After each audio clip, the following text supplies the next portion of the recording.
بسم الله الرحمن الرحيم يا أيها الذين آمنوا لا تأكلوا أموالكم بينكم بالباطل إلا أن تكون تجارة عن تراض منكم ولا تقتلوا أنفسكم إن الله كان بكم رحيما.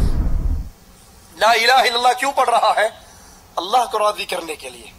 اور جو لا الہ الا اللہ بھی پڑھے اور قبروں کا طواف بھی کرے وہ اللہ کو راضی کر رہا ہے. جو لا الہ الا اللہ بھی پڑھے قبروں پہ سجدہ بھی کرے کیا وہ اللہ کو راضی کر رہا ہے؟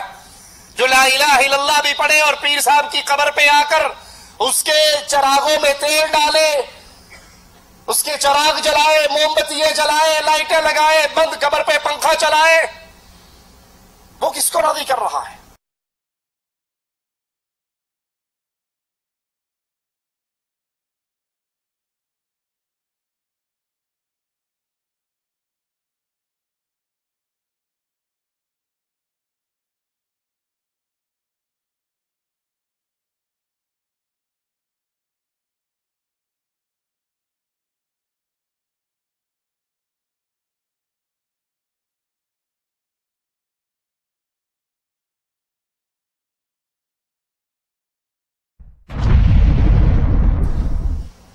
إن الحمد لله نحمده ونستعينه ونستغفره ونعوذ بالله من شرور أنفسنا ومن سيئات أعمالنا من يهده الله فلا مضل له ومن يضلل فلا هادي له أشهد أن لا إله إلا الله وحده لا شريك له وأشهد أن محمدا عبده ورسوله أما بعد فإن خير الحديث كتاب الله وخير الهدي هدي محمد صلى الله عليه وسلم وشر الأمور محدثاتها وكل محدثة بدعة وكل بدعة ضلالة وكل ضلالة في النار. أعوذ بالله من الشيطان الرجيم. بسم الله الرحمن الرحيم. قل هو الله أحد الله الصمد لم يلد ولم يولد ولم يكن له كفوا أحد.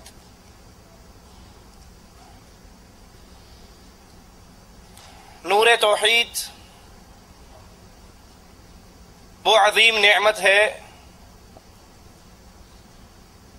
جس کے نصیب میں یہ آ جائے اس کی دنیا بھی سنور جاتی ہے اور آخرت بھی سنور جاتی ہے.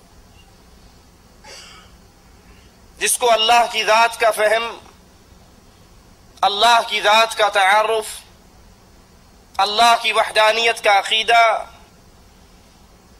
جس کی روح اور جسم میں اتر جائے، دل و دماغ میں پختہ ہو جائے، یہ وہ خوش نصیب ہے جو اس توحید کے عقیدے کو اپنے سینے سے لگا کر جہنم کی آگ سے آزاد ہو چکا ہے.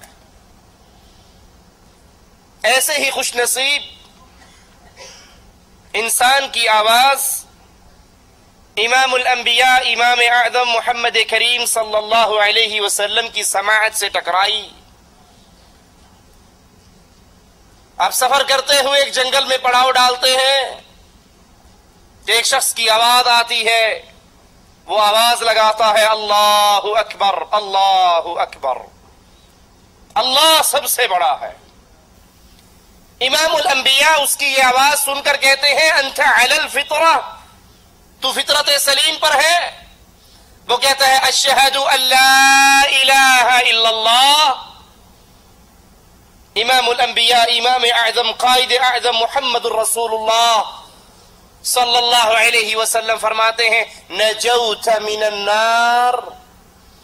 عقیدہ توحید کا اعلان کر کے تو جہنم کی آگ سے ہمیشہ کے لیے محفوظ ہو چکا ہے.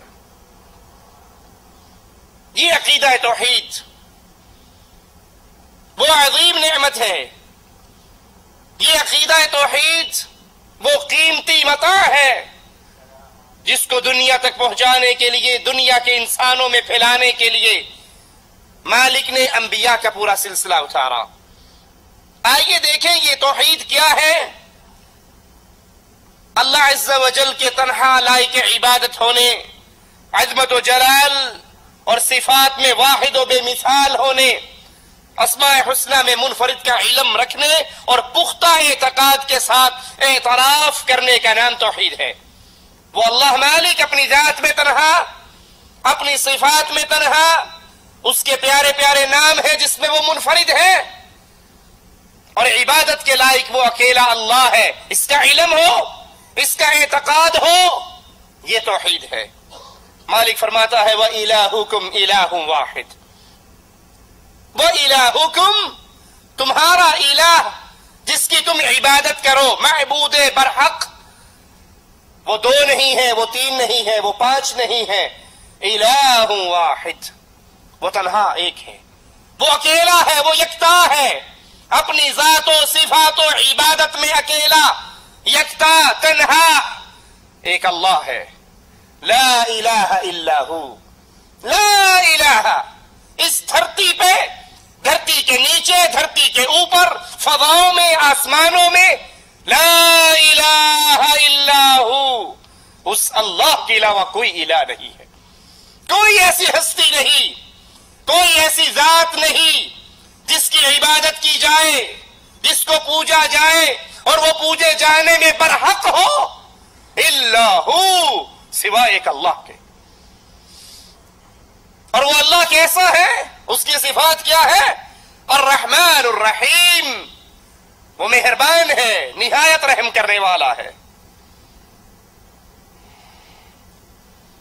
اللہ کی عبادت میں، اللہ کی وحدانیت میں کسی اور کو شریک نہیں کیا جا سکتا، نہ اس کا ہم نام ہے، نہ اس کا کوئی ہمسر ہے، نہ اس کی کوئی مثال ہے، نہ اس کے علاوہ کوئی خالق ہے، نہ کائنات کا نظام چلانے والا ہے۔